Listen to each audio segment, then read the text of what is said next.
Welcome back, ladies and gentlemen, to the fastest podcast on the airwaves today. I It like is the that Cat's music. Corner I podcast with like, your host, I like, the Dancing Cat, I the like that music, three-time world boy. karate champion. Quit talking over me while I'm doing my intro. I Man, am Big Shug shut up. Keziah, I your don't care who you co-host are. for the Who are Cat's Corner you? podcast. Who are And you? what is going on today, Mr. Cat? Man, I love that intro music, man. Where did it come from? Producer Cody put it on? Yeah. It's royalty free, is all I know, It because we can't disco afford to be night. buying music. It disco night, baby. Disco night. That disco music. I It is disco love it. music. Hey, before we get started, how about a refreshing word from our illustrious sponsor? We're Resite. Of course, we offer all inclusive site work. We're Resite. Of course, we have a dynamic site crew. We're Resite. We have secure foundations. We're Resite. Of course, we're good stewards. Resite redefines the way site work is done. Contact us at resite.com. It's re-site.com.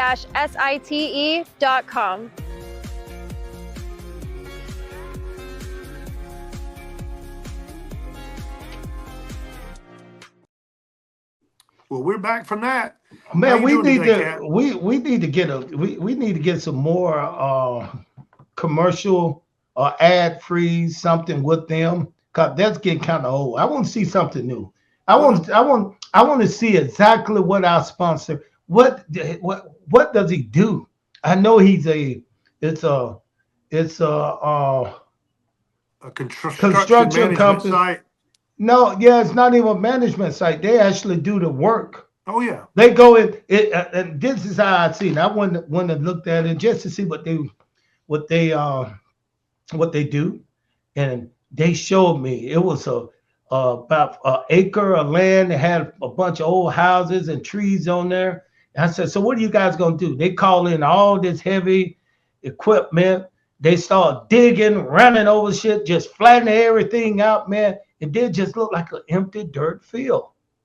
And Yeah, that's all. This is it's all you called do. clearing. They cleared it so they could start a new construction. Yeah, so the other people come in and they build the site and build whatever they want to build on, but they just prepare it for those guys. But anyway, man, I mean that's a great job right there, man. I'm glad to have them as a sponsor, and Absolutely. the owner is Wes, and Wes is he's a 45-year-old business guy, and all he does is like he's very Hmm. smart, and he's like a young Donald Trump. No, no, Yeah. not young Yeah. Donald Trump. Yeah. No, no, Absolutely. not Trump. Absolutely. No, no, no. Yes. This guy, Wes. If anybody see Wes and they talk to him and they be around with him, this dude look just like a young Vince McMahon. You're fired. No, for real. He's smart. He talk like he move like him. He's funny just like him. His style of jokes is just like what Vince McMahon. That kind of corny stuff to where you laugh. He laugh at his own jokes. By the way, I love my boy Wes. Wes, one of my good friends too, and Yep. I've met him a couple times. He's a stand-up like, fella. like like to thank you for being a part of the Cat's Corner and believing in us. Thank you, But Wesley. big, Appreciate it, buddy. but big Ray, let me tell you this right here. Talk to me. What do you think about stuff that's going on in the world today? What do you think about this billionaire assassination that happened in New York? Man, you know what I think? I think he was Hold going to up. This testify is for this hold new up. con. Let me say this. The Cat's Corner have nothing to do with the way Ray feels. This is all on him. Well, I just want to You're hear doing what a he got to disclaimer say. before I even start talking? I just want to hear what you got to say. Okay. Because Well, I here's may what not I agree think. with I you. think when he agreed to testify for the new Congress that's coming in, I think that there's a lot of people that didn't want him to be talking to them because it was going to implicate a lot of folks on some Wall Street stuff, on some stock maneuvers, and some monopoly that they've had over some insurance stuff. Maybe there's some stuff to do with COVID that they didn't want to come out. Maybe there's some other stuff out there. But anyway, they ended up assassinating him to shut him up. And that's So how you so do it. but wait a minute. But wait a minute. So you think it was like the old mafia day where they put a hit out on somebody? Cause Absolutely. I this think guy, there was some congressmen and congresswomen that had made some money illegally because they knew that the stock was going to drop. Ray, you better stop that. Ray, you gonna get in trouble. How am I going Don't, to get in trouble? It's America, bro, baby. First bro. Amendment, freedom of So, speech. so you Second think, Amendment, so you think they, right to bear arms. you think he was set up? You think this dude Absolutely. was set up? And Absolutely. but it take a special kind of person, a special kind of a higher class person. I can't say a higher class, but it takes somebody from the top to reach down to kill a billionaire. Just walk into the. How did they know where he was gonna be? How did Man, they they know got his what time he was schedule. gonna get there? And let alone that, the guy had a gun in New York. Yeah, with a silencer.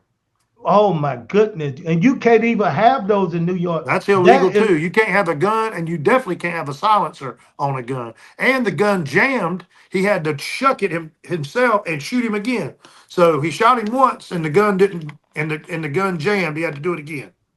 so he took the time and he was patient enough to reload, unjam the gun, Yeah, just and shacked it. shoot this Yeah. bit. And this is a billionaire. But anyway, why was he walking by himself like that though? Well, I mean, you just run a company, and you coming out of your apartment or you coming out of your office or whatever. You ain't expecting somebody to come up on the street and shoot you.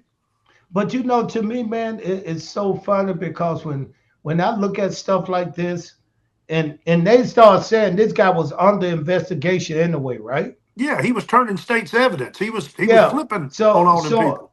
I mean, I don't know why, but they say he was under investigation, not because of that, but the company is spending what $90 billion or $90 million, some outrageous number to where they would go and save money by not paying the people insurance out, like making them leave rehab sooner than they need to. Well, as you and I discussed earlier, I don't feel like today's Oh, medicine. oh, I haven't talked to you earlier. Don't say that. This is all You and brand I new. talk constantly. These people know that. We don't just talk on this show. But you and I had discussed earlier, maybe not I today, but don't have earlier nothing with you. No, bro, you ain't anyway, gonna get me in there. Go ahead. that we both agree that today's medicine isn't in the game of getting us fixed and getting us healthy. It's more of a way to keep the cash cow getting milked. And if they can keep us unhealthy, they make money. Where So you and I so think the opposite way. We think that they should put gyms as part of your insurance and help co-pay some of that gym membership and the nutritionist and people and things like that to try to help you get healthy instead of just paying for all your medicines and keeping you sick. Like we were they talking about, I wanted to get on Ozempic they because I'm not diabetic. They wouldn't pay for it, and then if I was going to pay for it, it was going to cost me $1,200-$1,400 a month to pay for the Ozempic. And I'm like, man, that's crazy. but I can see the Ozempic thing, Ray. Like, why would you take a drug that was created for a sick person? Why would you take that and you're not sick? Well, it has benefits, cardiovascular benefits. It But also so has, but so the running on a treadmill. well, sometimes you can't run on a treadmill when you got heart issues like I do. How about when you walk? I do walk. Now I can do that. But enough about me and the health. What else is going on in the world? You do a karate tournament today? Man, I had a major karate tournament today just to work with some kids and have fun. So, I mean, I do that as about about 2 times a month. So it was pretty fun. I had a great time. Got to watch some kids. Man, listen, we gonna have to have some of these karate parents on the show that travel around the world. Just the kid, listen, when you win a tournament and you're a kid, you only win a trophy. Hmm. you know and but you got parents that drive and spend all kinds of money that make sure these kids attend all the karate tournaments they can. And I like to see what motivate them. I mean, do they have just that kind of money that they can just throw it away, or is it maybe they just spending time, Maybe they maybe just a little spending of time both. with their family. So I know I did you it for know, years with volleyball and basketball. And once your kid gets, but it's different. It's different. It's different, Ray. Volleyball and basketball. Those are scholarship sports.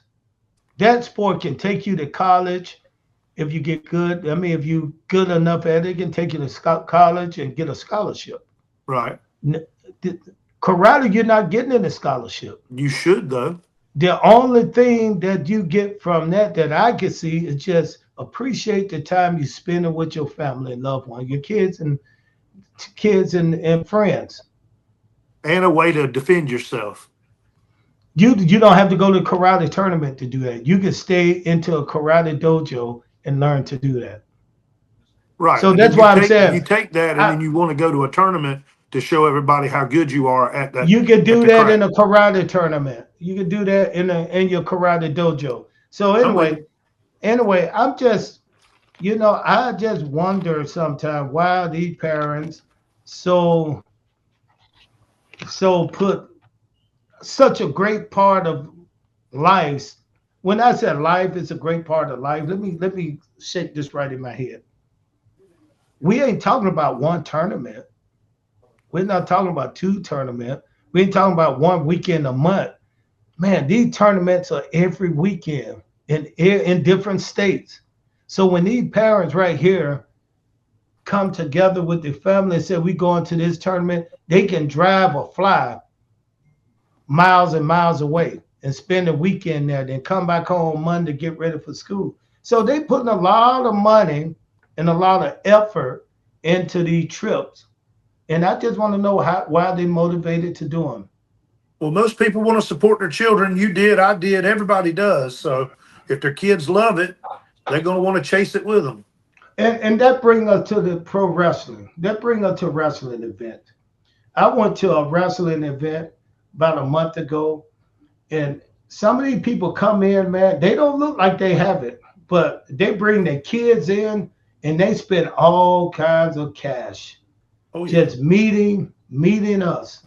They want to talk to us. They want to stand near us. They want to take pictures, and they spend a hard, cold cash just to be involved and be around us for that day. And I appreciate that. I appreciate that somebody want to be around me enough that they want my autograph, they want pictures with me, and they'll pay for it.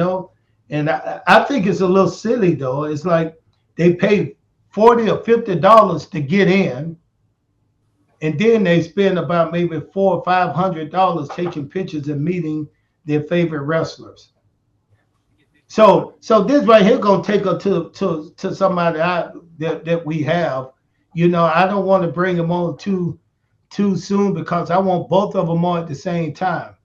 So if Cody, if you listening to me, let me know when they both they both are here. All And right. these two guys that we're bringing on, I mean, they wasn't wrestlers at first. They were like big bodyguards. They were Absolutely. bodyguards. And when they came on Big Swoll. The name of it was No Limit Soldiers. That's They right, were baby. Master P. big Swoll, 4x4. 4x4. They were some big old dudes, man, that was friendly as that. They were too friendly to be real bodyguards. So I got to find out about these guys. What the hell did they come from? Let's bring them on. Let's bring them on, Cody. Welcome to the Cat's Corner. Look at these guys. Look at these guys. Boy, No look at my limit, boy. baby. There's no limit. How y'all doing today?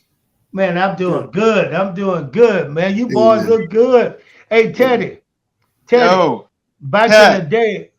in the day, how much did you weigh? What was your weight in WCW? 410. How big was your arms?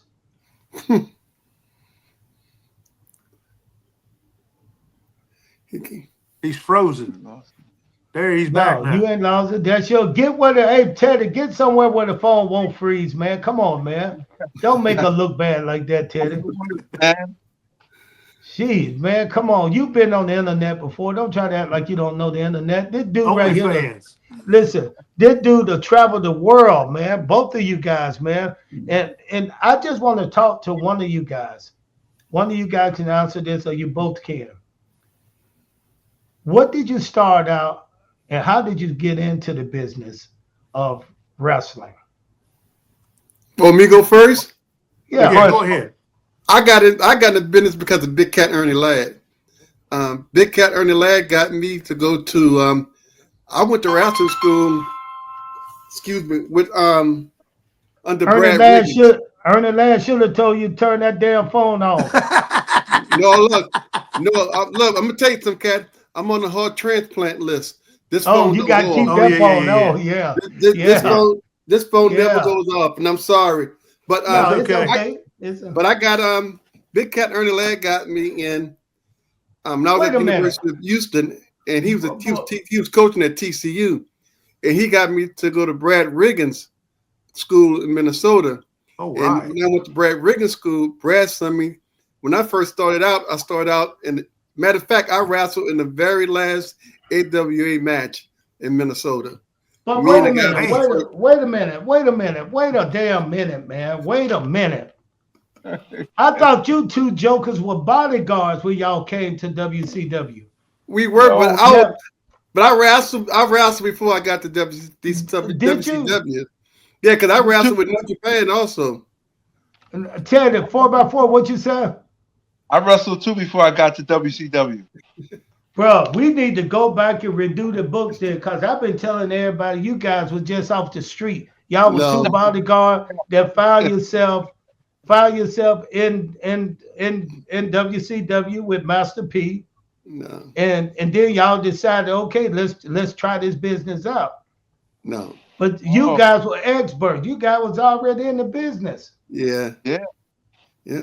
We was already in the business. Like I say, I studied it. Matter of fact, the first wrestling match for Hashimoto, my Hashimoto was against me in New Japan in the Tokyo Dome. Wow. Yeah. So let's talk about when I met you. When I first met both of you guys, it was we were doing some kind of program with Rey Mysterio and Conan, and you guys came in like with Master P, right? Yeah, it was no Right. limit. Correct. Yeah. So you guys came in, right? Now, Yeah. who were you guys facing when you came into it? I know Master P were with you guys. So who were Right. you guys going up against? Who was that project with? Our workers was well, when we first joined, I'm the one who called WCW. I called WCW, and cause you have to remember, Brad Riggins was the head booker for New Japan, and New Japan was working with WCW. So I called Brad and gave him the idea, and Brad called Kurt Hennig and gave Kurt Hennig the idea, and Kurt Hennig is the one that flew us to Atlanta, and that's when I met with Kevin Nash and all those guys, and that's how we got signed to WCW. I made the phone call. But So wait a minute. You who Master P was there. he was there, but I don't want to talk about that bitch ass motherfucker. So I And don't. I I know. don't Hey, listen. Let me. You bro. Hey, Big Ray. You see how I got to the core? I broke him down like Perry Mason used to do in the courtroom. Guilty. Listen, he just said, I hate that bitch. Listen, let me tell you this right here. Let me tell you this. Because when you guys first came on, he was taking all the credit. He was taking all the credit for having you guys on there, but you guys were doing everything. Yeah. And tell me how. I know what you called him. I know what you think about him. But tell me, how did it start when you guys? I mean, how did you guys hook up with him? First of all, how did you guys hook up with him, Master Teddy, you go first, Teddy. Well, me because I met Teddy. Well, me and Master P went to college together. I've been knowing him since we were 13 years old, and so when I was playing professional football, he went and did the no limit stuff, and then when I was in Japan, I got a phone call that he wanted me to be his personal training bodyguard.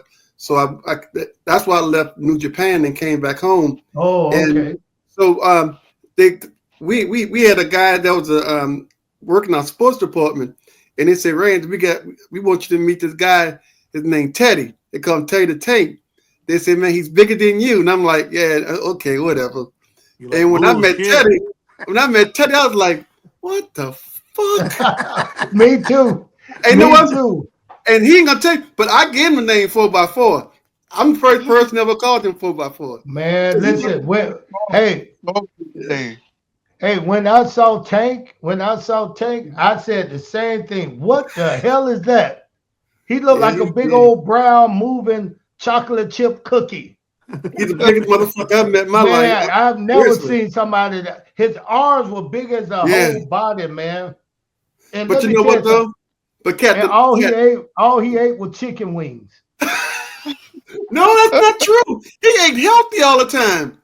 That dude ain't healthy. Oh, he Yeah. came to my house. I invited him to my house one weekend. This boy killed about 200 chicken wings, man. So I thought, what did I call you? neck bone. I started calling him neck bone. I don't like neck bone. But Yeah, guess I what? said, Though? that boy. He's a good man though. I'm Cat. He's a real nice guy, and we've been keeping in touch with each other. We call each other, just say we love each other. You know, how you doing? You know what's going on? You know, but because you know what, man? we got a friendship for life. Listen, man. I mean, I'm friends with you guys too. Teddy and I talk all the time too. We'll call each other up, man. He's a good guy. But you know, how did you guys? I mean, did you guys ever go like on the road with Master P? Or let's talk about that career first. Then we'll get over into wrestling. Cause Yeah, from well, what I understand, yeah, I was his personal bodyguard. I went everywhere with Master P. Everywhere. I was his personal bodyguard, and I went everywhere. Even when he was playing basketball, doing movies. That's why Big Swoll has a following, because anybody know Master P, they know about Big Swoll, because in the music, you know, Big Swoll gonna get you, Big Swoll gonna split you, and all that kind of stuff. So he used to always mention me, you know, in movies. But I was Master P's personal bodyguard for. It was sometimes it was on the road. It was just me and him on the road. Anywhere Master P went, Big Swoll went. And I was telling somebody today, I made more money with Master P than playing professional football. and he made a lot of money by selling his. Tell me if I'm wrong, but they say he made a lot of money by selling his own product. Oh shit! I'm just saying. I mean, now I don't know. Hold up, I don't know what that product. I don't know what that product was, but I know they say he was selling his own tapes and music discs and all that stuff. Well, let me tell you something. He's a smart businessman, and we got into the record industry. He got a deal that nobody got. He got an 80-20 deal where he keep 80% of the royalties, and the record label will get 20%. You'll never see that again. And they didn't expect us to sell that many records. When we first started No Limit, he started with $10,000. And when I left No Limit, he was worth $400 million. Oh, you know, God. But he's a great businessman. He's a hustler.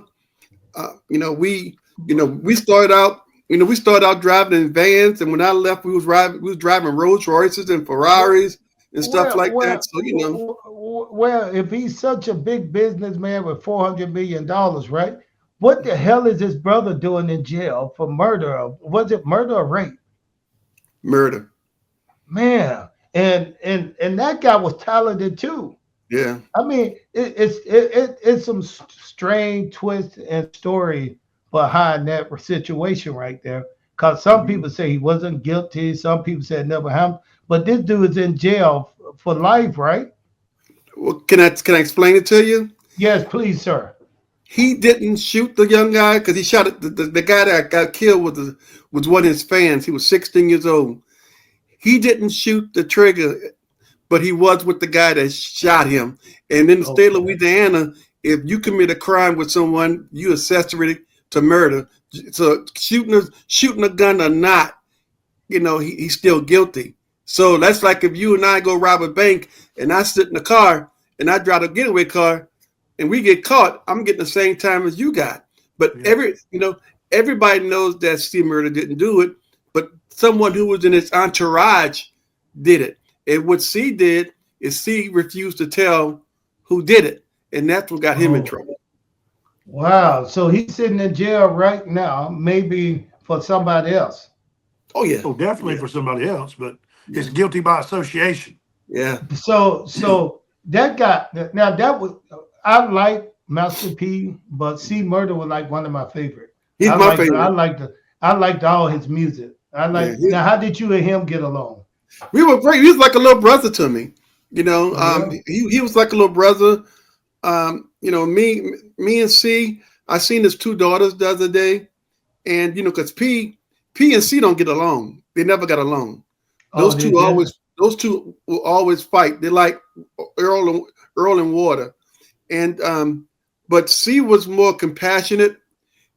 C would give you the shirt off his back. Where P once, this is gonna sound crazy, but Teddy can tell you, when he became rich and famous, he changed on us. It's like a lot of people don't realize, and Teddy can tell you, Master P abandoned his own wrestling crew. The reason we got kicked out of WCW because hold up, we know. Let's not go there yet. Let's not go there. I know the story. I know your story. Now, I know your story, but now 4x4. Yeah. Did you work with Master P too as a bodyguard, or were you just on just for the I worked with him the little time that he was with us with WCW. After the shows, we would go places and I would go with him. Some security. But Swoll was the main bodyguard. Swoll worked with him all the time. Yeah, because they had me, Pokey, V90, and Big Man was the full main bodyguards that was at No Limit Records. So we had, we had what they call killers on our team, especially V90. Listen, when you guys came into WCW, it was like you guys came in pretty fast and pretty hard. You guys were running the show. I mean, didn't you guys have something to do with Conan and Rey Mysterio? Didn't you guys work together? How was that? Yeah. Well, when they flew me to Atlanta, and I'm sitting out there with Kevin Nash and what's the guy who ran WCW? I can't think of his name. Eric. So we all sitting there. The very first person I asked for was what's his name? New Jack. So they asked me who I want to be the No Limit Soldiers. I told them I wanted New Jack. And Kevin Nash told me no. I said, why? He said he's a liability. He said we can't bring him here. So that's when that's what I said. Well, Conan was already saying they body rowdy. So automatically that they came in. Then they said we got this guy BA, and I was already a BA fan because I knew about his daddy, and so we brought BA in, and that's now who is hold on, excuse me. Who is BA? Brad Armstrong, boy. Okay, yeah. Brad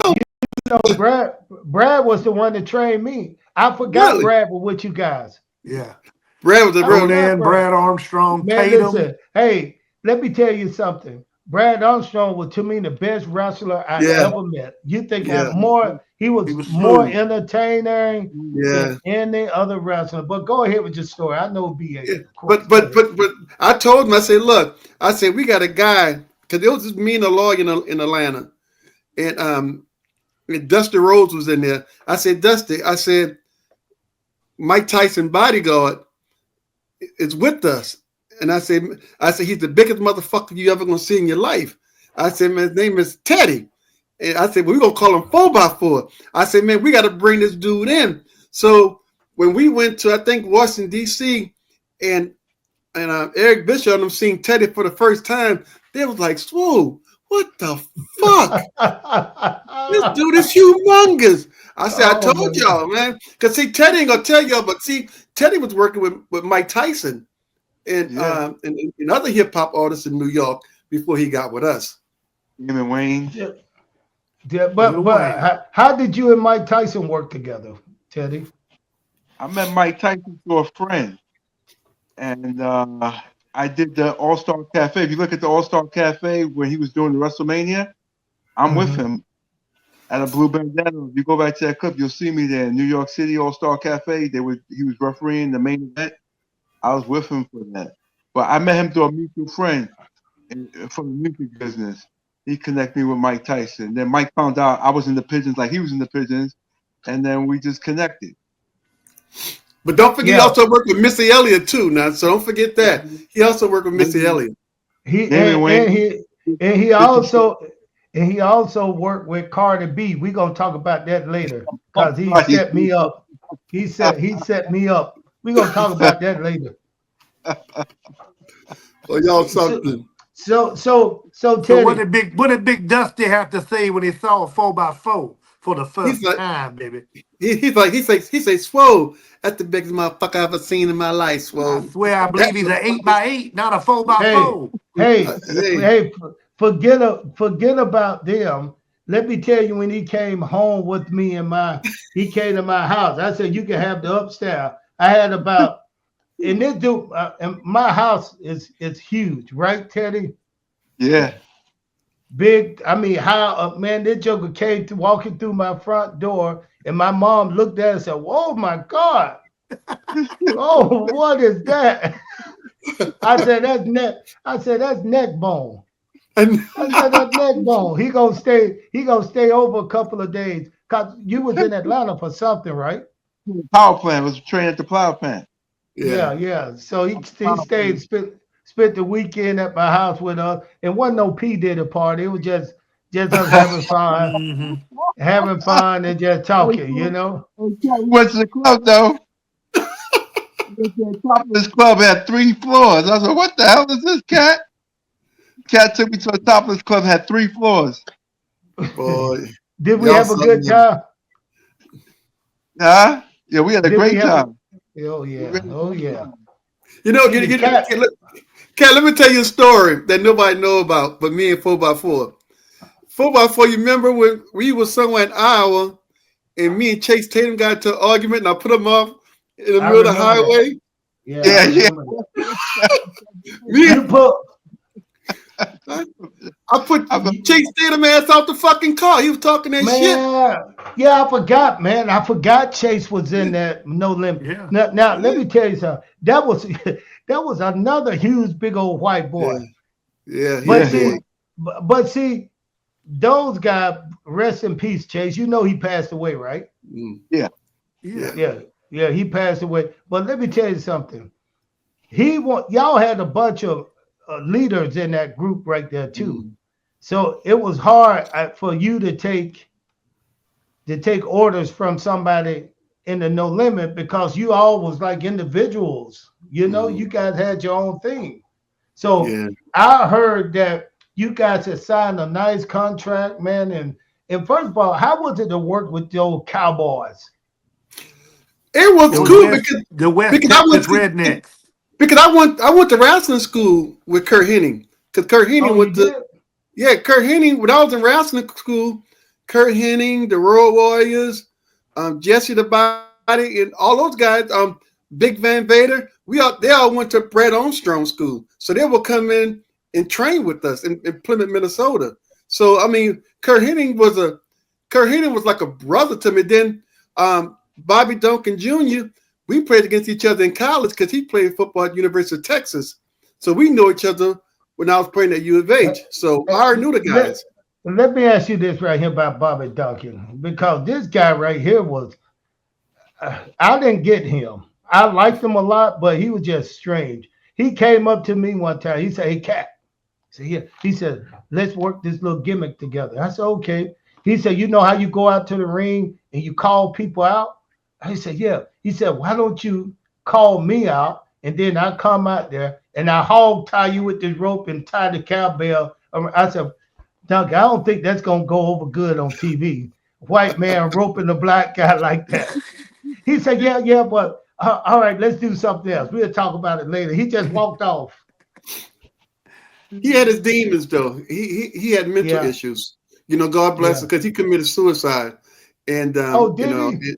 yeah, he committed. God bless his soul. So and But he said his demons. but now with you, I'm telling you this right here, Big Swoll. They kind of hated on you in the locker room, you guys in the locker room, because I'm one of the boys. I'm just listen to me. I'm one of the boys. I'm a wrestler, so I'm Mhm. in there, and I had people do me the same way, just say Yeah. stuff that wasn't true. But when I came in, the only thing they could kind of use against you guys was these guys are green. They don't know Uh-huh. what they're doing.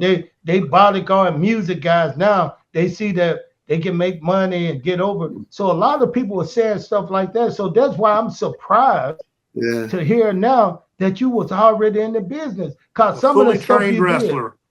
Yeah. some of the stuff you did during Mhm. that time, I said he got to know a little bit more than what you guys saying he know. And cause Swoll, Mhm. I mean, 4x4 was just the muscle. He was the Mhm. muscle. He pound and slammed and did, but you actually did some ring work in there too. I never forget. I just told someone the other day how much I hate Ric Flair, and Me I too. never forget. I never forget. We was in Virginia, and I heard Ric Flair said, "They got, excuse my language, they got them nigga ass rappers, No Limit Soldiers in here, and I don't like them motherfuckers." And he didn't see me standing there because he one of the groups. Man, they bringing fucking Master P and them niggas in here and all this kind of stuff. And it took everything in my right hand of God not to knock that motherfucker out. Seriously. I want to lay his ass Wish out. you would have. And but you're right. It was a lot of, the Teddy can agree with me on this. Let me tell you the person that helped me out the most out of everybody at WCW was Sid Vicious. Sid Yeah, I Vicious, told you. Yeah. nicest man I ever met in my fucking life. Sid Vicious used to tell me, Swoll, this is what you're gonna do. This is how you act. You're gonna do it this way. I love Sid Vicious. You hear me? They didn't. Sid Vicious was one of the very guys who didn't care how much money we was making. And one guy came up and told me, and they'll forget, "Oh, is it true you signed for $500,000?" I said, "Yeah, motherfucker. Don't be mad at me because you not negotiate. Now, I now, didn't now, negotiate." now, wait a minute. Wait a minute. Now, Sid wasn't the only one. Cause we all got along. I got along with you guys Oh too. Now, yeah, yeah. I got along with you guys. I didn't care. Listen, But I that's didn't care. crazy. I didn't care about nobody money. I just wanted it's enough money to go around. I said, Yes. but when I was thinking about this, I saw Master P come in, and Master P looked a little uncomfortable in the situation. So I was like, I wonder how they're gonna work the thing because really, the No Limit Soldier wasn't Soldier if they didn't have Master P there, and I know that. I knew that from Mhm. talking to some of the bookers. But you Mhm. guys went on and did that rapping crap, that rap is Rap crap is Rap is thing. crap. crap. Yeah. Yeah. That was fun. That was entertaining. I mean, you guys were running around beating up people. It was fun. I mean, it was an entertaining Yeah. time for you guys, man. But who did you not? No, I'm not going to even go there. I don't want to be negative. No, I want to Alex, just talk no. about. Say I it. want to just talk about your good time. Because you had a problem now with Master P. Did it start then, or did it start after your Well, okay. wrestling career? Master P didn't understand the wrestling business. He thought that it was, he never wanted to lose. So 3 weeks before the Bass at the Beach we did in Florida, Florida, everything started turning against the No Limit Soldiers. We were starting to become the heels. People were Yeah. throwing shit at us. It was hating us. So Dusty Rhodes said, "Look, you're gonna do a wrestling match in Atlanta, in a Atlanta Dome, wherever it's called, and the The Georgia Cowboys Dome, baby. they're gonna jump you, but you're gonna win Bass at the Beach." Okay, I said okay. So I do that, and I fly to New Orleans, and I'm in the bank, and the banker said, "Swoll, somebody will talk to you on the phone," and I say, "Hello." It was Master P. Motherfucker, who the fuck you think you are? You fucking losing? Motherfucker, we don't fucking lose. We know them. I say, hey, partner, bring it down a little bit. You do know this is wrestling, right? You know, it's scripted. And so that week, Teddy was with me, and we all went to Tampa, Florida. So, you know, we get there around 2 o'clock in the afternoon, you know. So Master P don't show up. So 2 o'clock, 3 o'clock, 4 o'clock. So then Dusty Rose come tell me, look, Swoll, we got to change the whole floor mat. We got to change the whole script. That's what we're going to do. And that's when they use that against you guys. You know that. Yeah. They started saying, well, Master P is not showing up, so we can't book them anymore. Yeah. And I had just talked to you and Teddy. You guys was like, hey, this is what I really want to do. Yeah. I want to be here in WCW. I don't want to go back to be a bodyguard. Yeah. I want to be here. But then when Master P didn't show up, it made you guys look bad because you guys were still there. Now, did you guys ever talk to him about that? No, we haven't talked. Him and I haven't talked in 22 years. Oh, and we have the same friends. And if I see that motherfucker, I'm gonna slap in his motherfucking mouth. Take it easy now. No, look, I'm gonna tell you why. He took money out of my family's mouth and my children's mouth because of jealousy. Because let me tell you something. And God forgive me, I shouldn't talk like that. You know, let bygones be bygones. But anyway, but a lot of people don't know that. Me and Teddy, we started working with Dennis Rodman. We brought Dennis Rodman out a couple of times and stuff like that. It's because WCW, they paid me my whole year contract. They paid me. They kept me around. I would show up to wrestling matches, sit in the back and watch wrestling, and they paid me like that for 3-4 months.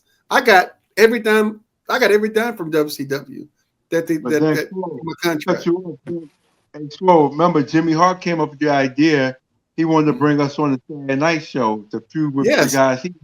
So Jimmy Hart was running Saturday Night, so he actually brought us on Saturday Night. He said, I bet you when we get this going, they're going to want to throw y'all back on Nitro. So that was what Jimmy Hart's doing, putting us on Saturday Night. But you know, but let me tell you something, Kat, and I mean this from the bottom of my heart. I mean it. I'm so glad my wrestling career didn't happen like the way it did. Because let me tell you something. I wouldn't be in the position I am today because people don't realize how rough and how hard wrestling is on a body. And when I was in the wrestling business, and you have to say nothing, it was just so much drugs, you know, and so much just going on. And I really didn't like it once I got into it. So when I walked away, I walked away. I gave my life to Christ. You know, I went to business, you know, and I did everything myself. And I tell people to this day, it was a blessing for my career to end like that. And I mean it because look at Brad Armstrong. Look at Jack Tatum. You know, I mean Jack, excuse me. Look at Big Van Vader, you know, Chase, look Kurt Hennig. Look all these people, you know, all dead. Yes, they're all dead, and so drugs. Yeah, I'm kind of glad. I can't speak for Teddy, but I'm glad my wrestling career didn't ban off like that. But wait a minute, you know, I mean, you had a good time there when you was there. That's all I'm saying. That's to me, life is about moments. Yeah, you know, it's not about you look back on it and say, oh, it didn't go where I wanted it to go, but you know, I'm bitter. No, listen, you was in the highest wrestling company in the world. Yes. It's not too many people can say that ever happened to them. So don't tear that moment down and try to place it on where you should have gone. You was there. A lot of people never made it there. And you did a great job. You know, somebody asked me, somebody told me that that playing and being a professional wrestler and playing in NFL should be my two highest moments in my life. And I told them it's not even my top 10. It's not even my top 10. So somebody said, well, what's your top 10? Being a great father, being a great husband, graduating from college, being a black horseman, you know, being a community leader. Being born again. Yeah, born again. I mean, that's being a wrestler. Not even in my top 10 of accomplishments of my life. But I'm Yeah, telling I you, know. I had fun. I had fun doing it, but it wasn't my calling. See, you What's my sound calling? like you sound like me when I talk to people. People look at me and just say, "Oh, Cat, you was a professional wrestler. That's good. You was a legend in pro wrestling." But when I start naming off some of the other stuff, pro football, world karate champion, Oscar nominated movies. Mm, When you make it to a height and a certain level in life, like pro wrestling, the top of the top, it's a few other top of the tops you got with you because it's in us. To be successful is in our heart. So no right. matter where we go, we're gonna be successful. So Mm, that's why I said just moment. People can pick apart and say, "Oh, mm. he didn't do this in WC," but you was there. Yeah. So Amen. let me. Teddy got I mean, Big 4x4 got a career, man. Cause when you left wrestling, now, let me get this right. Swoll, when you left wrestling, what did you do? What was your next job? I worked for the Department of Education. I became a Yeah. motivational speaker, and I worked with the Department of Education. I worked for the 700 Club. Because you have to remember when we left, Katrina hit New Oh yeah. Orleans. Yeah. So I was a spokesperson for the 700 Club, and I worked for the FBI, and I worked for Department of Education for anti-bullying. So I traveled all over the world as a motivational speaker, and I started my own nonprofit where I started the first ever academic sports camp in America called All That for Kids. And when kids came to the camp, not only did they learn about football, but they learned how wide the field was, mathematical, everything was about education. So I've been a community leader, in my community, and now I'm a spokesperson for the American Heart Association and the Sleep Apnea Association because right now I'm on the heart transplant list, and a lot of people don't know that a lot of NFL football players and even professional wrestlers, we train our body so hard that we develop something called an athlete's heart, which is an enlarged heart, because when the muscle grows, the heart grows, and It's so a muscle. I had Yeah. yeah. So what I had was I had my heart was growing like this instead of like this, and so I had two heart failures. I had open heart surgery, and I still train I have an electric heart with an LVAD machine, and I still train and lift weights every day, like nothing. I ride So horses, I ride so motorcycles and so everything. so let me ask you. So do you think because it was hard training that Hmm. caused the problem? So you think, let's just say an athlete, clean athlete, no steroids, no pre-workout stuff. You think when they train too hard, it can still cause a problem, might Yes, cause a problems to your heart just by yes, training the yes, difficult. yes. You Because do? yeah, because you got to remember, everybody, you forget that the heart is a muscle. So when your muscle grows, it grows also. But you got to remember this too. The number one sport with heart disease is soccer and distance runners. You know why? Oh, Because they always work in their heart. They over, because like when you run in distance, you over pumping that heart. So I mean, there's a look at BA. The day BA died, I talked to him the day before he died, and his wife said she went to wake him up on the couch, and he was dead from heart. He died of heart yeah, disease, yeah, heart yeah, failure. yeah, yeah. But it's a little something I know there too myself. Brad was doing a lot of pills. He Oh, did a yes, lot of uppers and downers. So that yeah, might have been what caused That'll because cause it too. because Yeah. Brad sometimes used to miss time to yes, get there late. And I used to wonder, I'm like, this guy's so good and people believe in, they want to work with him. Why are they not pushing him? Then one of the guys told me, he said, because he got a drug problem. And you can't trust him if he'll be there or not be there. So they just don't put it into him. But they kept him on the contract because he's a great wrestler and a right, really, really, really good person. yeah. Now I want to talk about this right here. Big 4x4. Go ahead. you start to work with other celebrities too, right? Once you Correct. left WCW, and Yeah. one of the best jobs I think you had ever. I really enjoyed. You were like one of my best friends when you worked there. What was the name of that strip club? I ran the security for Sue's Rendezvous in New York. Sue's Rendezvous. Let me tell you Very something. popular, very popular topless club. It was the best. The best. Everybody used to go. All the celebrities, right? Yeah. Yeah. Everybody used to Uh, go tell, there. tell me who were some of the celebrities you met there? Oh, man, I don't remember no spots, man, but a lot of them. A Oh lot of yeah, them I met there. Yeah, a lot of them. And some girls became celebrities. Mhm. like Some who? girls, Amber Rose, Cardi B. Yeah, You Cardi know, B. yeah, Amber Rose, Cardi B. Yeah, I know them very well. Yeah, I know you do. Yeah, Yeah, them That's a I lot very of know well. you ass, know. boy.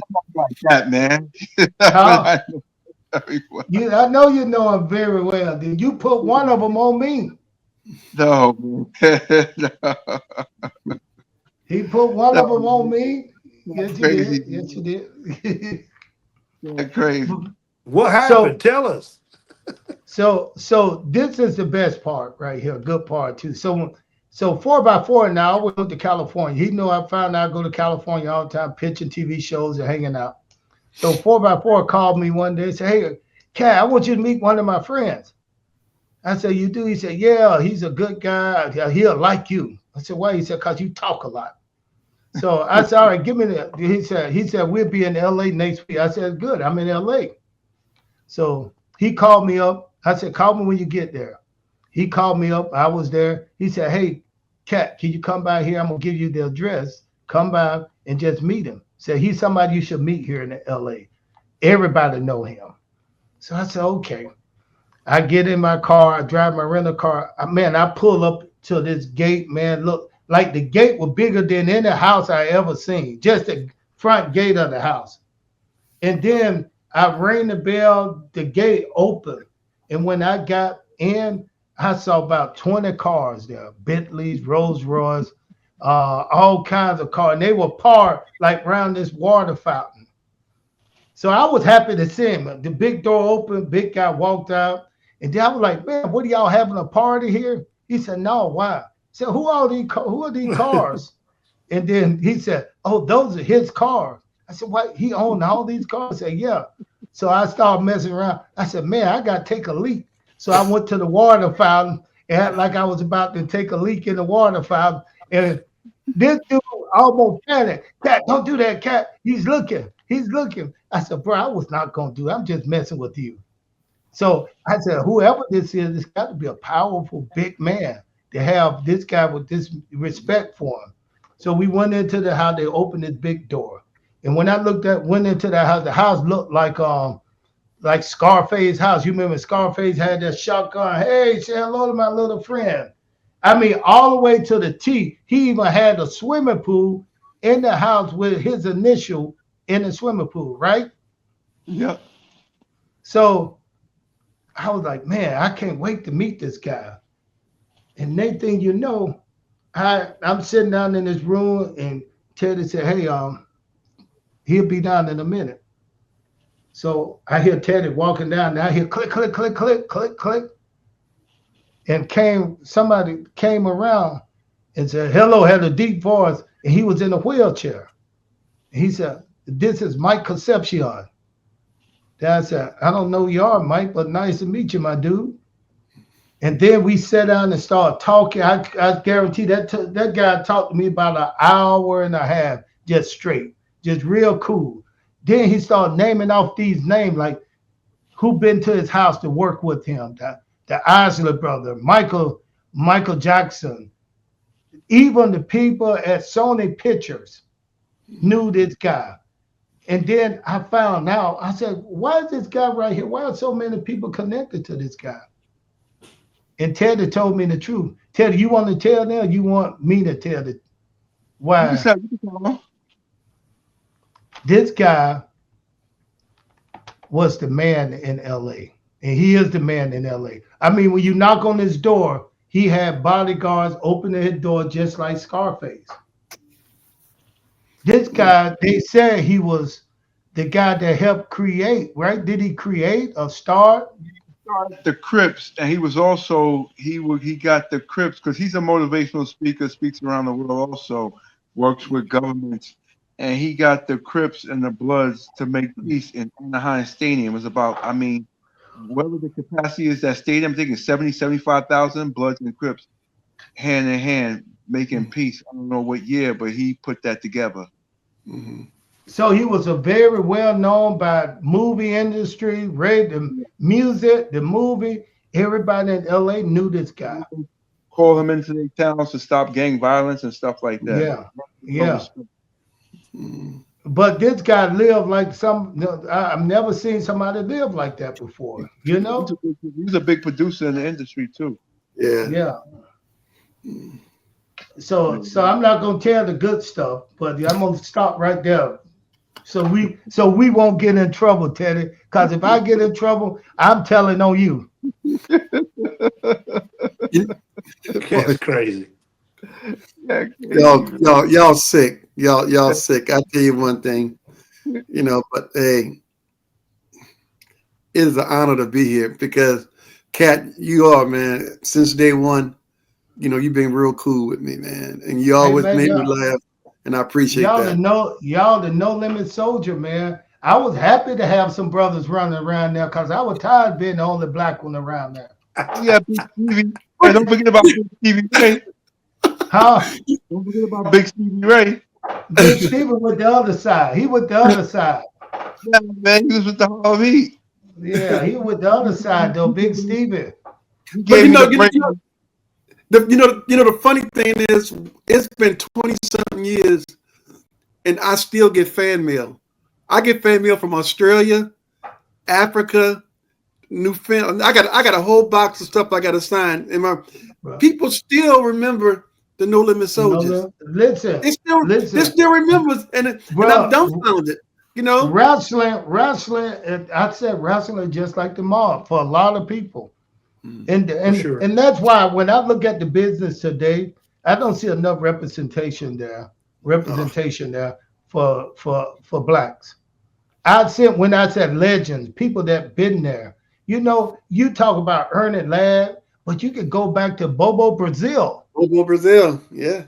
You could go all the way back to what was this guy name, man? Bad New Brown. Yeah. Rufus R. Freight Train Jones. Yes, exactly. It was one more, man. This Junkyard right Dog. Ray. Now this is a name. Ray Candy. Ray Candy. Y'all don't remember him, Ray? Oh, I remember Ray Candy. Mid-South Wrestling. Pistol Pez Watley.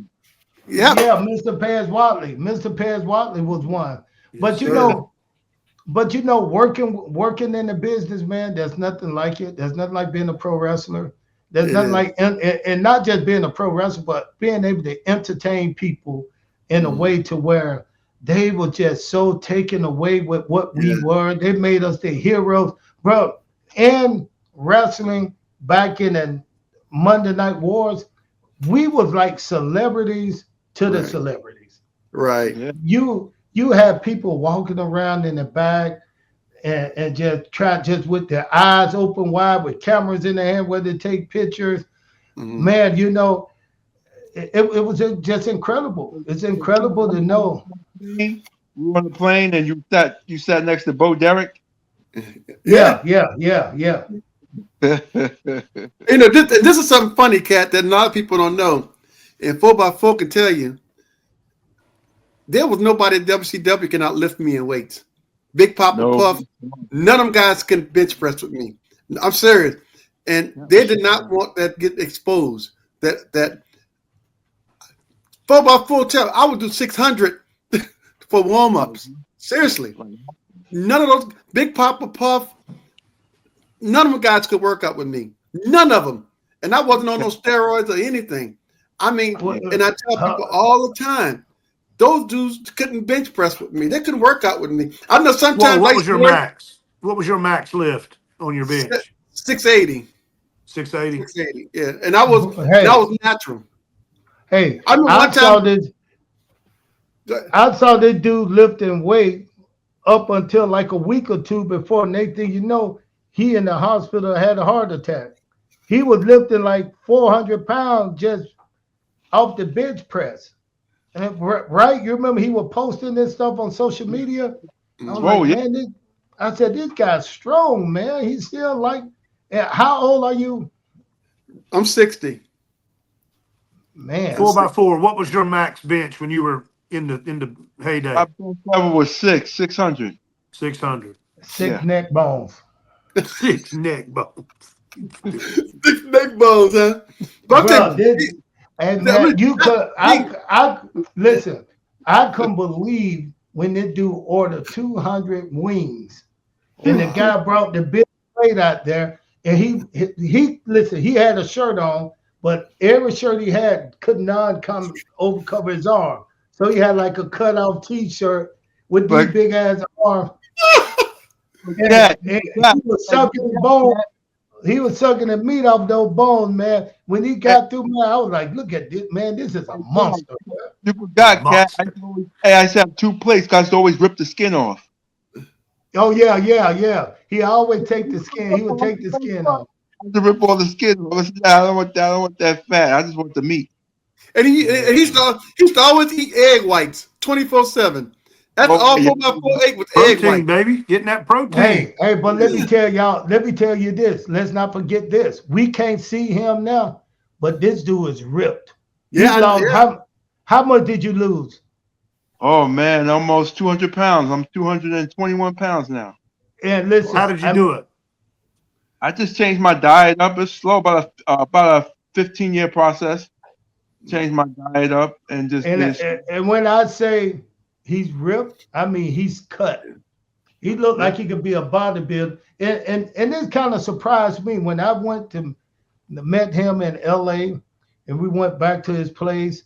Everything he put in his body, he measured, Yep. he read about it, and then he'll put, I was like, Yep. man, that's too much work. He's a That's him. scientist. That's him. That is I mean, 4x4. That is him. he measured the meat, the beans, he measured everything. The egg whites, you know, everything. But You know, I never forget one time me and 4x4, we was working out and I was eating candy. And 4x4 said, Brandy, you eat candy when you work out? I was like, yep. I'm eating Skittles. You know, I was never into the protein and stuff like. I was just gifted with strength by God. You know, Yeah. and I used to eat candy. You know, Yeah. still to this day, I have a bag of Skittles. You know, when I work out. You know, still to this day. You know, Give you but that sugar rush. Yeah. Oh yeah. It's the best sugar rush in the world. Yeah. Man. You know. Hey, Swoll, remember when we used at the arenas? You used to always get the arena popcorn. Yeah. Best popcorn in the world, man. I love that popcorn. I got a bag of popcorn downstairs right now. My habits still haven't changed. Listen, I used to love Skittles. Till one day I was in this part of Atlanta, Atlantic Station. And one of the guys was a trainer there, and they went on these long 3-4 mile runs with about 20 friends. They get together and run. So he asked me, he said, Cat, you want to run with us tomorrow? I said, yeah. He said, meet us here at 3:00. But like me, I got there about 4:00 and they were just finished. So when they ran by, it was a crowd of guys with tight tights on. And the guy said, Cat, those are the guys you gonna run with? I said, yeah. He said, man, look, watch when they walk by, watch when they run by. You see a bunch of Skittles coming from their feet. That's a shame. What you talking about? You don't know what Skittles look like. You saying they a little this right here? There was a little, yeah. It was a lot of those. It was a lot of those, and when they run Skittles, they say you see Skittles coming. The rainbow, taste the rainbow. Yeah, You want to taste the rainbow? Hey, look, Man, look, Look, y'all not gonna disappoint me because I'm gonna still have my Skittles tomorrow when I go Man, to the the gym. grape is my favorite. The grape and the strawberry. Those are my two I love the favorites. grape. The grape was the best. I Well, love listen the here. Listen here, guys. You guys are superstars. And no it's not often that we have two major superstars like At the you same guys to time. come in and at the same time be No open limit, to baby. a conversation. Now I don't- we got Big Ray up here. Big Ray, if y'all don't know, Big Ray is a mark. Mhm. He's a damn mark. You understand what I'm saying? Why you He's a why you gotta he's say it a like that, he's a Cat? he's a fan. I'm a wrestling He's a fan. historian. He ain't wrestling nothing. He's a fan. So I want Big Ray for the next couple of minutes. I want you to open it up, Ray, and ask these two young superstar wrestlers anything you want to do. No Limit Soldier. Well, I mean, you pretty much covered it all, Cat, because you haven't taken a breath since we started. But fellas, when you first started, you bumped on the scene, and to my amazement, you guys were bigger than life. And then when that West Texas Rednecks started that rap is crap stuff, was that your favorite angle in wrestling? Was that your favorite angle? Well, I still remember when they played the song for me in Atlanta. And when they played the song for me, they said, Swoll, we want to hear this song. And they played the song, and I was like, yeah. I like this is gonna be a hit. This is And you gonna know really that was yeah, Jeff Jarrett's song, yeah. and they redid the words to They it for redid the you words guys. to it. Yeah. And it was great. You know, it's let me say something before we get off of this. I said some bad things about Master P. I want to apologize. And I didn't mean to say Oh because no, we ain't gonna no, we ain't gonna cause you might well don't say nothing. That's already on I here. apologize. Because let me tell you No, why. no No, apology. No, we're not gonna no, accept. no, let me You tell you spoke the why. truth.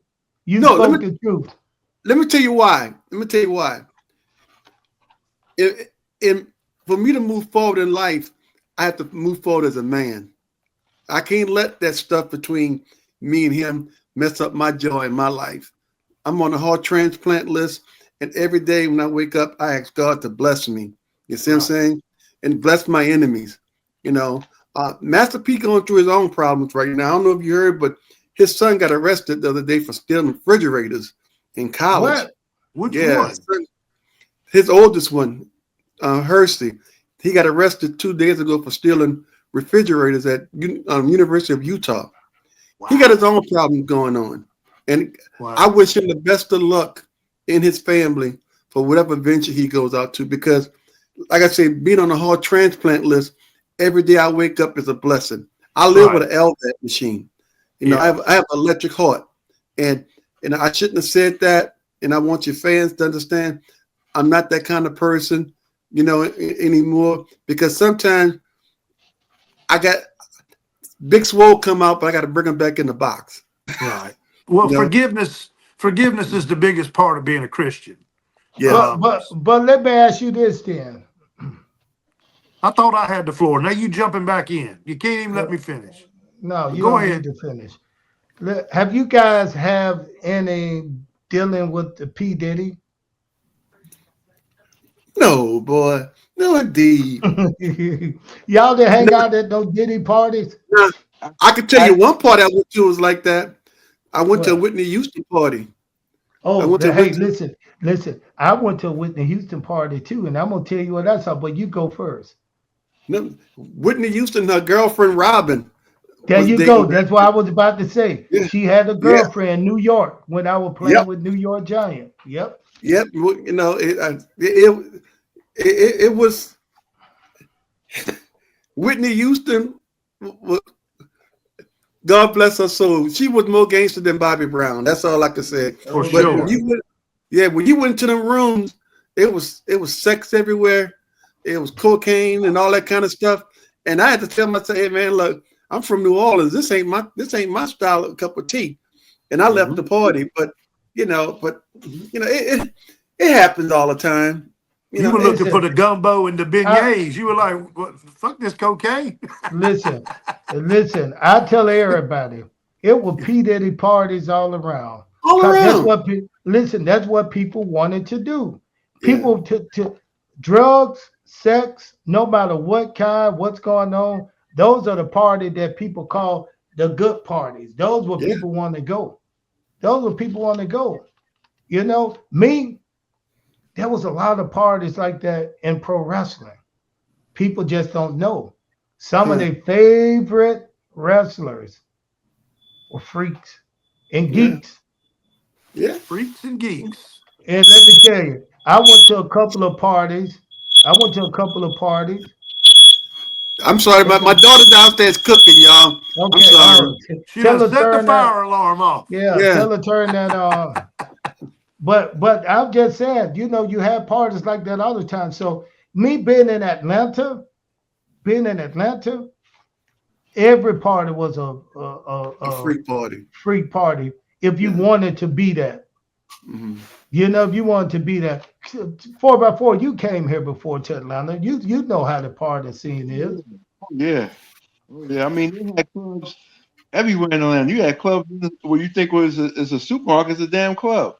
Yeah, Yeah. yeah, exactly. And everybody was there. I mean, you could walk into a party and see Allen Iverson sitting Hmm. over there, Michael Jordan at another party. I mean, there was like I remember party central.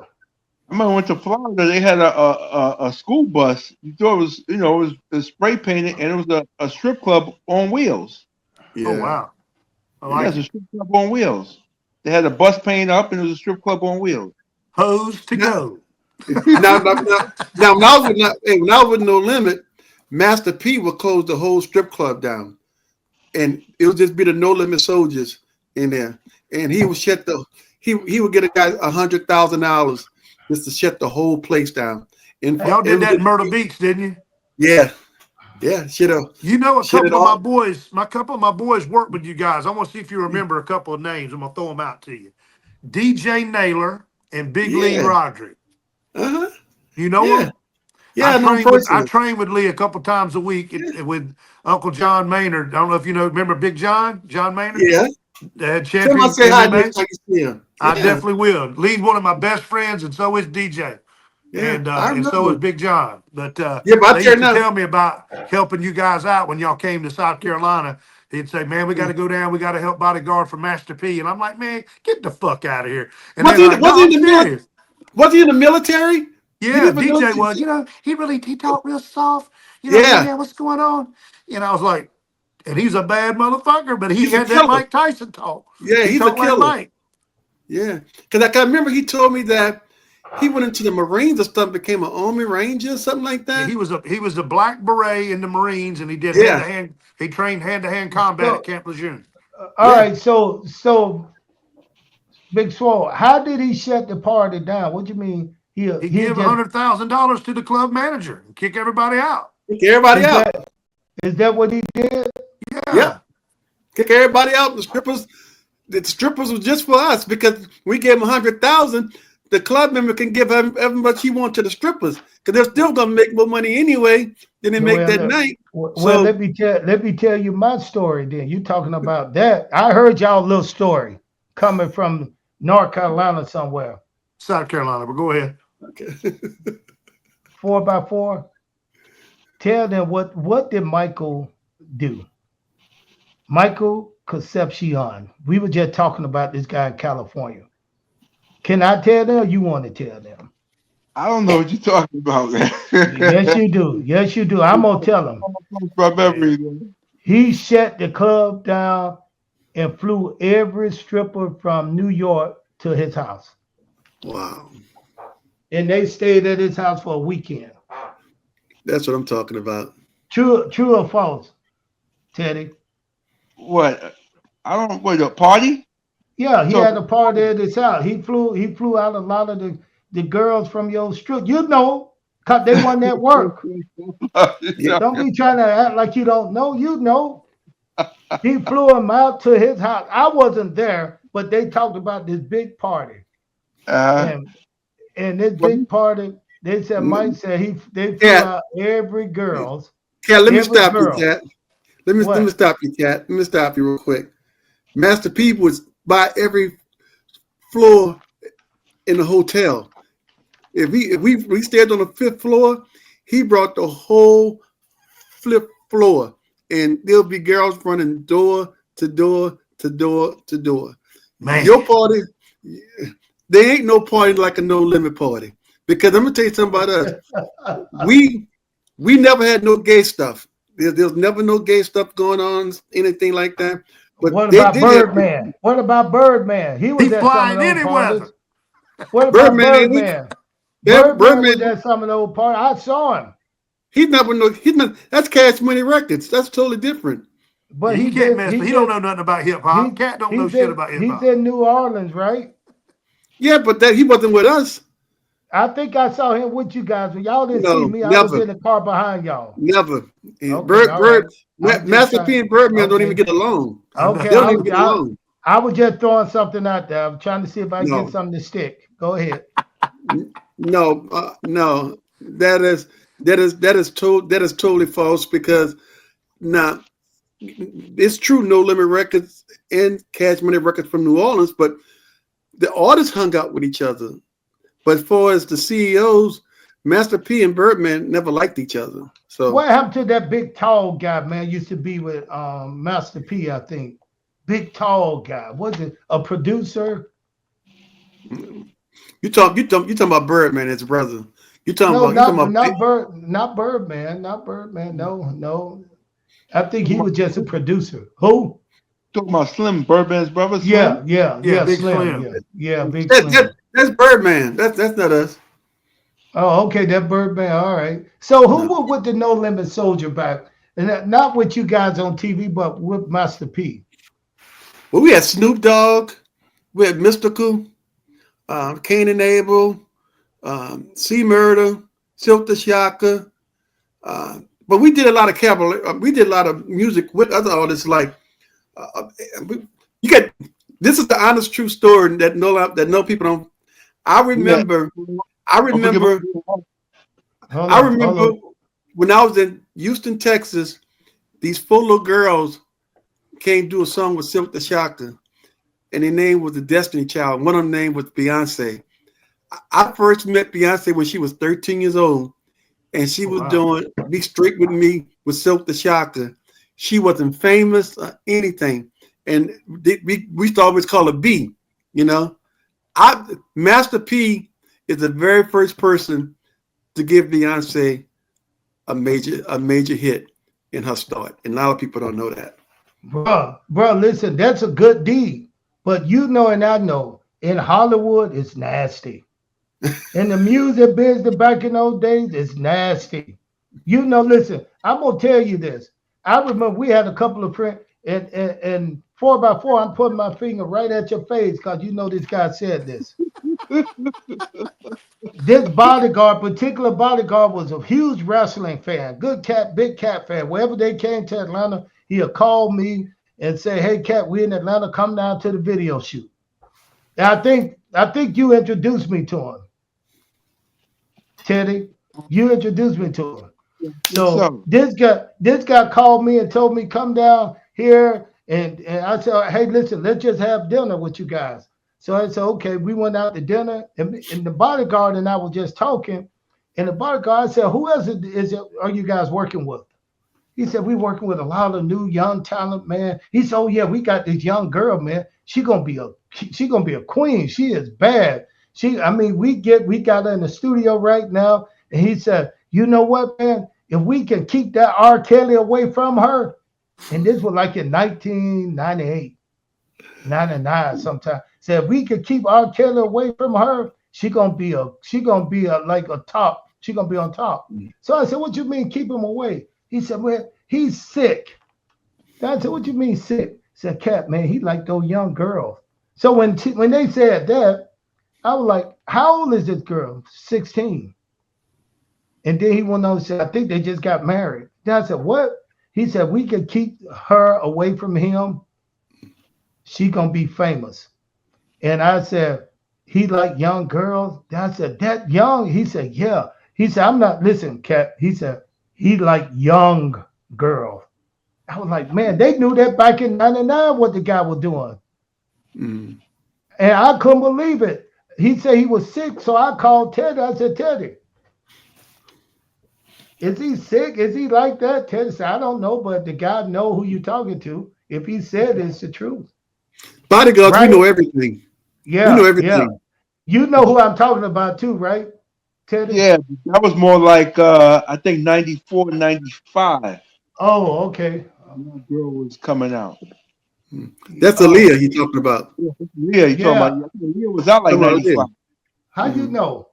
How you I know? remember her. Because he knows. I I remember was when in she came out. I was in the record industry, man. I know Yeah, she came everything. out, I think 94, 95, she came out. 'Cause R. Kelly came out around 94 with that bump and grind.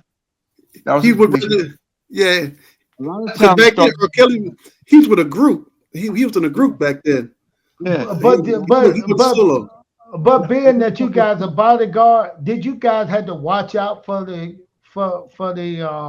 stars? Did you guys had to watch out and take care of them? Tell them this is enough. Let's go. Don't do that. You know, keep them out of danger It's The or funny, getting in babysitting. trouble. It's the, babysitting. That's all it is. the funniest guy I ever biked was Damon Wayans. I laughed every day. He was that funny. Hmm. And you bodyguarded for him?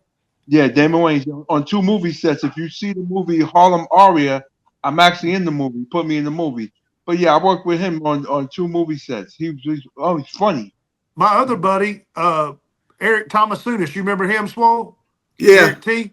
yeah, He put Master P in a couple movies. yeah, You know, he's yeah. in I know that. Atlanta. He runs Swirl Films. You Uh-huh. remember that? Seriously. I He remember very used well. to run Swirl Film. Well, he still runs Swirl Films. He just don't own it all. He's on He it. sold it Yeah. to Great Media. My very first bodyguard job, I was with the Denver Broncos, and Tony Dossett. I used to take him out, and that was my very first time being a bodyguard. And I went to executive protection school in Colorado, but my very first job was for Tony Dossett. Love Tony Well, Dorsett. He Now, was my now, were childhood you, hero. now were you guys bodyguard just because you guys were big, or what was it about you guys that made people want you guys to be a bodyguard? Easy money. It's easy money. But I'm talking about when people see you guys. Was it the size of you guys that they say, "Hey, we want these two guys to be our bodyguard"? Or how did y'all get jobs like that? And not only that, with a bodyguard is that you also have to develop some type of relationship with your client. Your client has to feel Right. comfortable. Right. You have to know when to talk, when not to talk. You kind of have Right. to read them. If you're able to do that, you can last a long time. If you can't Right. read them, you're not going to last long in the business. Because see, like I say, I know stuff about, and Teddy can tell, I know more stuff about Master P than his family knows about him. I know way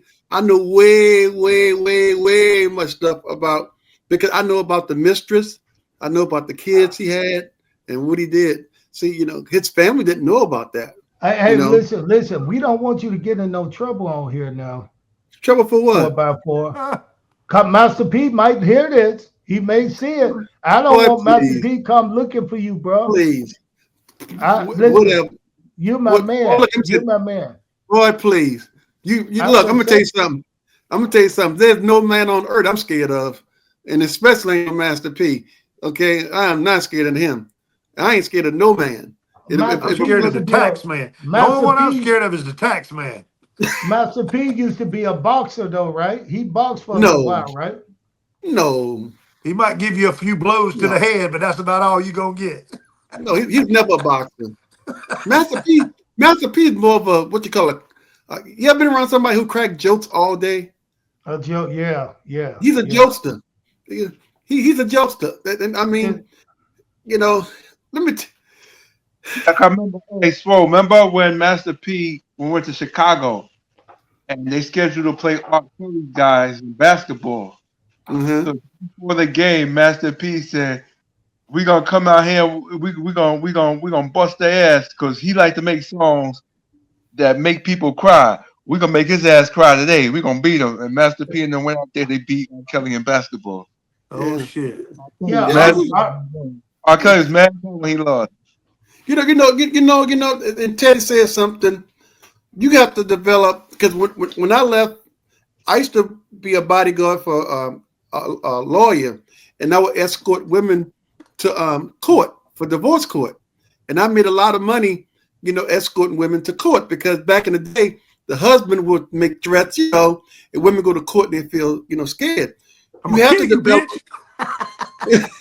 You have to develop a relationship with the person you watch. And Teddy is right. You got to know when they move, what they're thinking. You always got to be a step ahead of them. It's like going to a restaurant. But when do you know? It was a time, no lie, with me being a karate guy and badass guy, it was a time where I would pay someone to just go and hang with me. Not as a bodyguard, but I pay for him to go. Because in Atlanta, bro, people will try you, especially you on TV doing karate, the smallest little white guy, and they're going to try you. And see, with me, a lot of people meet me and they see how nice I am and the way I talk. They see the way I talk. But anybody who know me would say, don't fuck with Swoll. Because you can see I can click off and on. Okay. I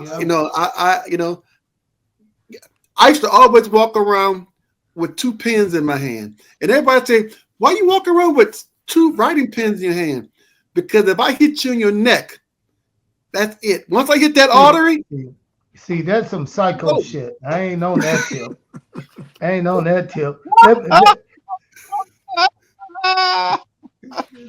Hey, once you look, when you go to the heart doctor, don't they tell you turn your neck so they can see that artery?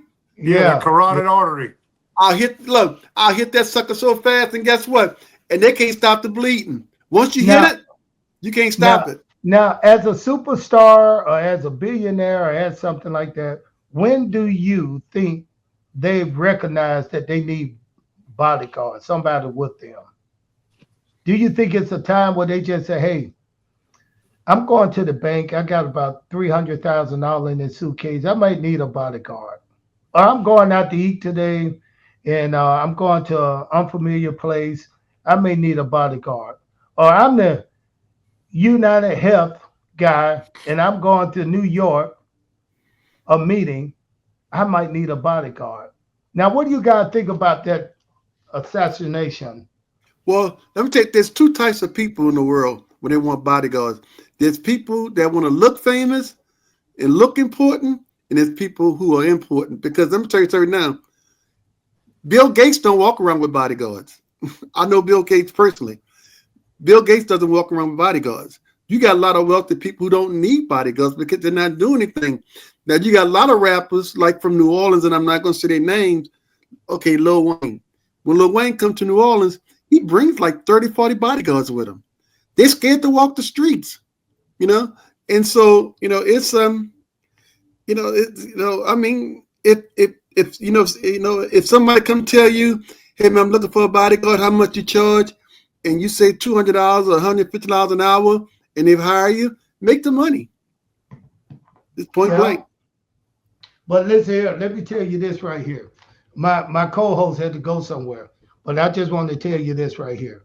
You guys coming on meant a lot to me, because what you guys brought to wrestling, man. People may not understand that little segment, but it was great to see you guys working with guys back in the back, man. It was representation. No Limit Soldier to me was my brothers. Yes, sir. And then you had the Cowboys, the dirty Cowboys that I loved. Now, who was the main guy in that association? Kurt Hennig. Now, how was it working with him, man? Cause I missed that dude. That was one of the good guys in the business. I miss Kurt. How was it working with him? Kurt was like a brother to me. Kurt was like a brother. Oh, was it? Yeah, Kurt was like a brother. But you see, you had to watch Kurt Hennig because he was always joking. He's a jokester. Yeah. He always did stupid shit. So, you might, there was an old saying, "Do not eat no peanuts if Kurt Hennig is around," because Kurt Hennig take the peanuts and put in his nose and blow them out and put it back in the thing. Oh my goodness! And watch you eat the peanut and start laughing. Just like I heard the story. Just like I heard the story about him and Brock Lesnar. They got into a fight on a plane because Kurt Hennig just play all the time. You know, All the he just time. played. Listen. In WCW, man, whenever we would go out, I never worked an angle with him, but when we would hang out after the show, all he wanted to do is make people laugh. Yeah. He would do some of the silliest things just to make people laugh. Mhm. And I'm telling you, I would have loved to work and Donkey, I would have loved to work with them. But it was good watching you guys develop and come in and do what you guys were doing. It was just great to see that. Kurt Hennig was when he had I think he when we was in the New Orleans Superdome. I tell you when we threw the cake in his face. Yeah. Yeah, And yes. but Kurt Hennig, people were mad at us in the back for doing that, and the wrestlers don't realize Kurt Hennig was telling people, "No, I told Swoll to do it." He said, "I came up with the idea of them throwing the cake in my face." Because a lot of people were mad at us, like, "Oh, they shouldn't have did that to Kurt Hennig." But Kurt Hennig was the one say, "Hey, man, throw the cake in my face." I was like, "You sure?" He said, "Yeah." That's the kind of person he was. He was a team player. He was a team player. Now, who was the most famous wrestler you guys work with? To me, it had to be Uh, Other than me. to me, it had to be Hashimoto from Japan. Okay, from Japan. Yeah, Uh, uh, he's the do most you famous. do you watch any of the wrestling now? No, I don't look at it all. Neither do I. How about you, 4x4? You watch any wrestling now? Nah, not now. No, I watched a lot of old stuff. Mhm. Me too. I I, watched a I lot of watch. I watch everything on social media. If I want to see something YouTube, I put it in and go. I don't watch the wrestling show. I can't watch WWE. I can't watch AEW. I don't watch any of this stuff really. Well, right now it's watching. all women. Yeah, I see more women. You know, it's all women wrestling now, majority of the time. And I think women fit the narrative right now of wrestling. Back in the day, wrestling was like cowboys and Indians. You know that. It was mm, like no limit in the country boys. You know, it's like bunch of guys having fun. Now it's more like a TV show. yeah, yeah. Let me ask you More a question, creative. Kat. Let me ask you a Okay. question. What do you think about Triple H? You think he's hurting the game, or he's making the game better? But listen, I've heard from a couple of guys who in the bit when I was there, he was always cool with me. Mm-hmm. But I was just floating through. He was always cool, nice. And I didn't hear anything. But then I think he got a little different once him and his wife Mm-hmm. started running the show Mm-hmm. more. And they say he was a little different then. But I got a couple of friends that worked with him for a little while who recently just left. And one of the guys told me said to him, the black folks back there said that he Triple H is the gatekeeper. Mm-hmm. You know, and he said he keeping all the black wrestlers down, keeping them in position, in place. He's not using them, Mm-hmm. and he think the reason they're not being used is because of Triple H. I mean, Mm-hmm. I'm not there, but they're just some of the conversation, the talk I've heard. Mm-hmm. You know, because one day, I can't. Oh my God, I was not only I didn't like Ric Flair, but you know who else I hated? And you see that Hulk Hogan? He was Oh, the did most you? arrogant, cockiest, just that dude, See, man. see I you don't like him. see you saw a different side. Like Mm-hmm. like I was saying, when you guys came in, the way you guys came in was like through a celebrity, like Master P. And they didn't look at you guys like you guys was on that same level. But people like I got to know you guys. I like got to know these guys are monster, man. They can do what anybody else can do. But people like Hogan, you know, I don't have a lot of bad moments with him. He was always real nice, real cool. Hey, Cat, how you doing? You know, so I didn't really see that side. But you know how I was in the business. When I was in the business, I spent a lot of time to myself. I Yeah. go when they tell me what I need to do. I do it. Then I go and hang out till the time to go. You know, I didn't spend a lot of time flying over. You know, we was in Chicago and we were getting ready to fly, go to the next town, and that was about like a 5 hour drive. But Hulk Hogan had this plan. Hogan told Sonny Ono, said, "Hey, you and the cat, y'all can fly with me to the next town if you want to." And I remember telling Sonny, "Listen, tell him thank you, but I'm gonna drive." He said, "Well, I'm gonna fly with him." I said, I'll drive." So I drove 4 hours. Cause you know, after the show, just to wind down, a good 3 to 4 hour drive was fun for me. You Right. know, so the next day I get in and this executive stopped me and said, "Hey, Cap, I hear Hogan asked you to fly with him on this plane to the next stop, the next city, next town. And you said no."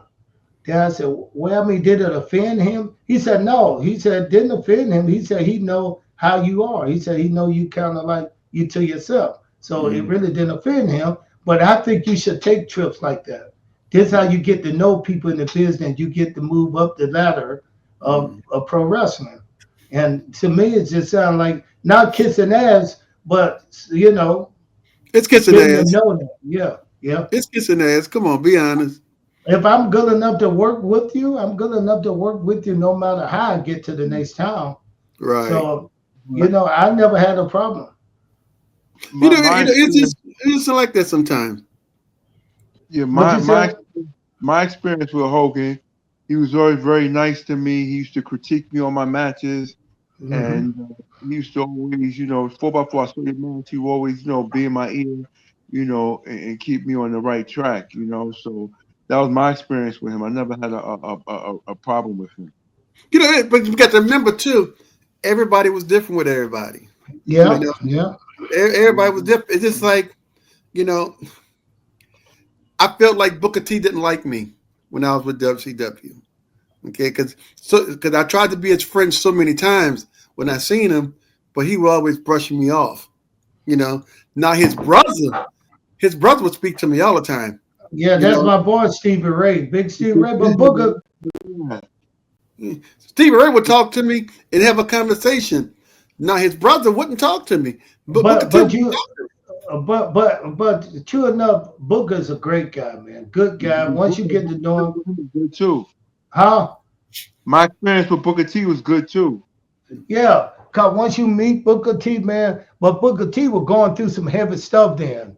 He was me. going through, I think he was going through huh? I think he's going through that divorce. Yeah, he was going through a divorce when you guys was there. He was always looking, he would always look like he got a big problem. He would Mm. always be by himself in that Always, yeah. position, like thinking like what's going. So I was able to understand what he was going through because I would ask him sometimes, "You all right?" He was like, "Yeah, man." Then sometimes he'll open up and talk about it. So Mm. you never know. But Booker T, Right. he was a guy who didn't give a damn about what people said about him, Mm. about what he was doing. He's a great guy. So Yeah, he's I'm real nice. sorry that you guys didn't get to really know each other. Cause if you did, you probably felt the same way. But like I said, me and his brother were cool. Me and Stevie would sit down and talk for hours, in the Steve, lobbies and stuff like that. But like I say, you know, but some people I'm like that too, where, when somebody come around, I don't want everybody to be my friend. no, I'm you can't. I'm Choose, kind of choose, distance like choose, that too. choose and pick your friends. Yeah, yeah. And I mean, uh, it's just like people like Chris Benoit. I know Chris Benoit when he was the Pegasus Kid, and he was wrestling in Japan. So That's all he said. I always had a relationship with Chris Benoit. With him and Two Skull Cup. Well, if you had a relationship with him, why you didn't stop him from killing his family? Boy, don't do that, I'm just cat, saying. cat. Man. Don't do But that, cat, I'm just saying. cat. Come on, Man. cat. He he needed some help, and you wasn't Yeah. there. So, but go ahead. We'll forgive it. I said that. Go ahead. He, boy, you something else. Never change, man. Look, I lost all thoughts behind this shit, but Yeah, it's just like Rey Mysterio.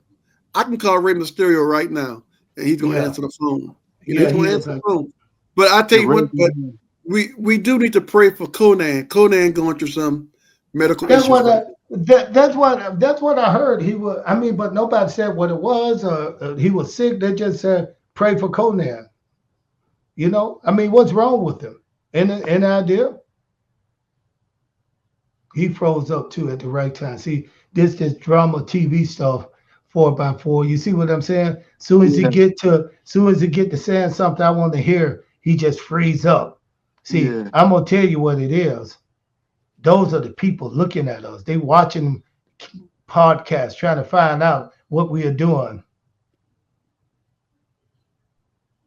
He's frozen too. So listen here, bro. Until he come back, he may not come back. But 4x4. So what are you doing to these days, man? How do people get in touch with you if they want to reach out to you? I mean, what your social media? I have the same number since 2000. Uh-huh. My number hasn't changed. I'm still the same person. I'm just living life one day, taking it one day at a time, enjoying it. I enjoyed my time with wrestling. I had a great time. Did the No Limit thing. Master P and Swoll gave me opportunity. I was grateful. And then from there, Stevie Ray gave me opportunity with Harlem Heat 2000. I was grateful for that. He kind of took me underneath his wing, showed me the ropes of the business. Stevie Ray's a master of psychology. Now, I was learning so much from him, about storytelling in the ring and, knowing how to be a heel and, putting the face over. He was just, always in your ear like a coach, but he also was a good friend. And then the I bodyguard. mean, but me and you were good friends too now. I mean, And, yeah. and when I came to your club, the first thing you did, you hooked me up with a girl who sat next to me the whole night. Oh, man. I don't know what you're talking Yes, about. you do. You set me up the whole night, and I got a little sleepy. And next thing you know, my card was missing. Somebody ended up spending $30,000 on my card. Then when they find the girl, it was your girl. I You don't know know what who you're it was talking too. about. It was Cardi B. Yes, you I did. It was Cardi B. You did it. was protecting people, man. I don't know what you're talking about. You hooked But, me up with Cardi B, and she stole my credit card I don't know what you're talking about. in your nightclub. I don't know what you do after hours. That's on you, brother.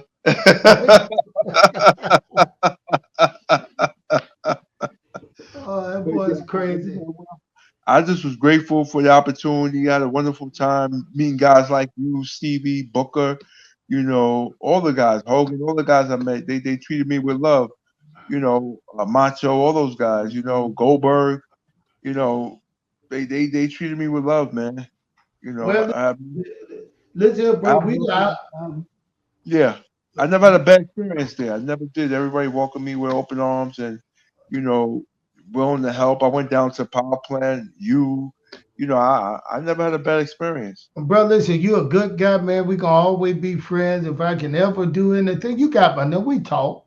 We We talk all talk. the time. But you won't tell me any of the good stories behind those long nights with those movie stars in LA. But I know a few. Next time you get to talking smart, I'm gonna tell everybody some of those stories. You know. But anyway, bro, listen, we outlasted the other two. They couldn't last. We I did know it. And I we want to did. thank you for this time, man, and coming on and talking to us, man. And we gonna get this out. And hopefully my producer Cody, he's marvelous, man. This guy right here does some great work, man. And we working to get this stuff out the best way and as soon as possible. So I want to thank you again for loaning us your name and your time and your voice. Anytime, Capo. We're family.